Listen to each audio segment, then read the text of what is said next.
Good morning. This is Eve Young in the Jerusalem Post studio in Jerusalem, Israel, with a breaking news briefing on Israel's renewed attack in Gaza. The IDF and Shin Bet began extensive airstrikes against Hamas in Gaza early Tuesday.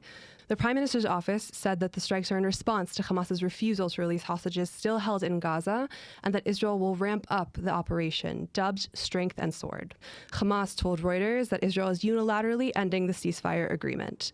Over 300 Gazans have been killed, according to Hamas. We cannot at this time verify these numbers or separate combatant from non-combatant. Israel's strikes in Gaza were reportedly coordinated with the U.S. and timed to follow multiple days of U.S. strikes against the Houthis in Yemen, reportedly to reduce the Houthis' response to Israel's attack in Gaza. Additionally, Arab media reported several Israeli strikes in Damascus. The Hostage Family Forum, which represents dozens of families of hostages still held by Hamas, responded to the attacks, calling them giving up on saving the Israeli hostages. Additional family members of hostages and freed hostages themselves took to social media to react with heartbreak and fear for the fate of the remaining hostages. The Tikva Forum, which represents a few family members of hostages, welcomed the return to fighting. This group has repeatedly pushed for more military pressure as a means to bring the hostages home.